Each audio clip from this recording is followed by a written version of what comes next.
ओम शांति। अव्यक्त महावाक्य है, संपूर्णता की निशानी 16 कलाएं। संपूर्णता की निशानी 16 कलाएं 5-10-71 के ये महावाक्य है। बाबा कहते हैं कि सभी के पुरुषार्थ का लक्ष्य कौन ऐसा है? संपूर्ण बनना। संपूर्णता की स्टेज किसको कहा जाता है? कौन सा नक्शा सामने है जिनको संपूर्ण स्टेज समझते हो?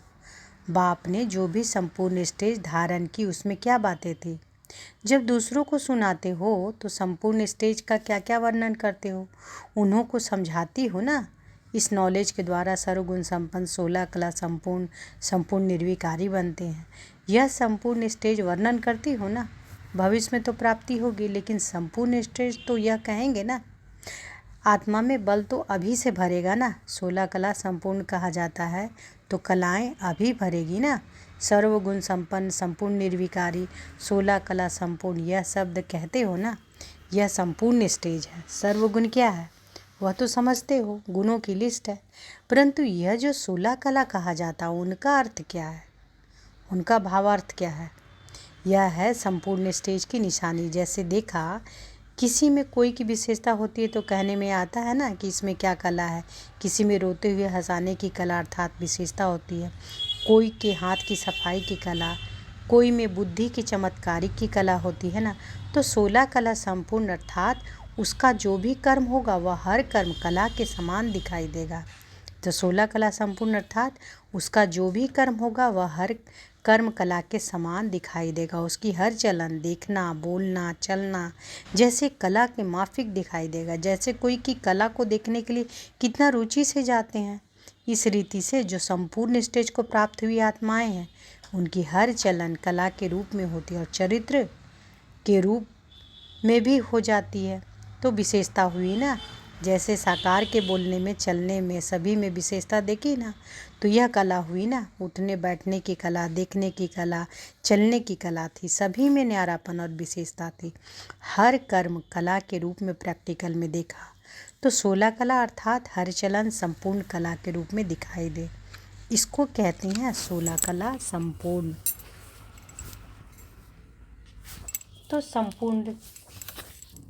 तो संपूर्ण स्टेज की निशानी यही होगी कि जो उनका हर कर्म कला के माफिक दिखाई देगा, अर्थात उसमें विशेषता होगी। इसको कहते हैं संपूर्ण स्टेज। तो 16 कला संपूर्ण बनने का जो लक्ष्य रखा है उसका स्पष्टीकरण यही है। यह चेक करना चाहिए कि मेरे देखने में कला है, मेरे बोलने में कला भरी हुई है।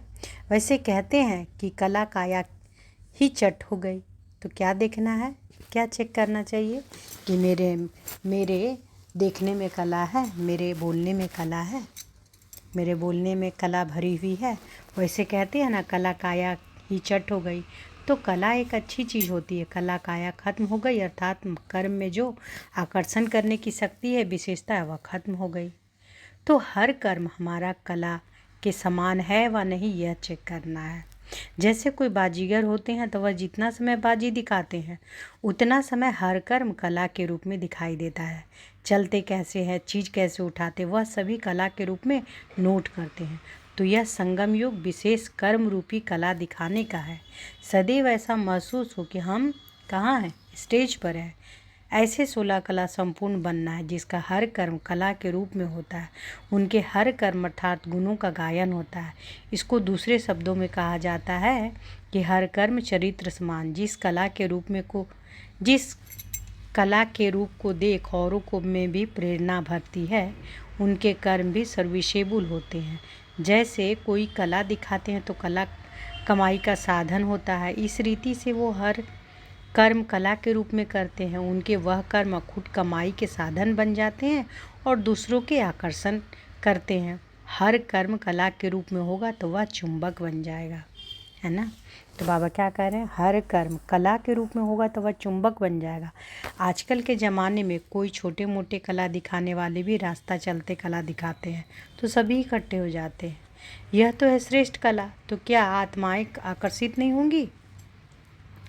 अभी इतने तक चेकिंग करनी है कि जो श्रेष्ठ आत्माएं बनती उनके हर कर्म के ऊपर अभी सभी का अटेंशन रहता है, क्योंकि उनके हर कर्म में कला भरी हुई है। तब तो हर कर्म में कला का मंदिर में पूजन होता है। जो बड़े बड़े मंदिर होंगे उनके उठने के चरित्र का दर्शन अलग होगा, सोने का अलग होगा, खाने का अलग, नहाने का अलग। बहुत थोड़े मंदिर, यहाँ सभी कर्मों के दर्शन होते हैं। उसका कारण क्या है? क्योंकि हर कार्य कला के रूप में किया, इसलिए यादगार चलता है। साकार में भी हर कर्म को देखने की रुचि क्यों होती है? इतने वर्ष साथ रहते हुए, जानते हुए, समझते हुए, देखते हुए भी फिर देखने की रुचि क्यों होती है? हर कर्म भी देखना मिस नहीं करना चाहते थे। जैसे जादूगर कला दिखाते हैं तो समझते हैं कि एक बात भी मिस की तो बहुत कुछ मिस होगा, क्योंकि उनके हर कर्म की कला है। इस रीति यह भी देखने की इच्छा रहती है कि देखें कैसे सोए हुए हैं। सोने में भी कला थी, हर कर्म में कला थी। इसको कहते हैं 16 कला संपूर्ण। अच्छा, ऐसी स्टेज बनी है। लक्ष्य तो इसी स्टेज का है ना। लक्ष्य से लक्षण धारण करने पड़ेंगे। हर कर्म कला के रूप में होता रहे तो 16 कला संपूर्ण बनने से सर्वगुणों की धारणा भी ऑटोमेटिकली हो जाएगी। अच्छा, तो बाबा क्या करें कि जिसका हर कर्म कला के रूप में होता है, उनके हर कर्म अर्थात गुणों का गायन होता है। इसको दूसरे शब्दों में क्या कहा जाता है? हर कर्म चरित्र समान। जिस कला के रूप को देखो औरों में प्रेरणा भरती है, उनके कर्म भी सर्विसेबल होते हैं। तो हर कर्म कला के रूप में होता रहे तो 16 कला संपूर्ण बनने से सर्वगुणों की धारणा भी ऑटोमेटिकली हो जाएगी। अच्छा, ओम शांति।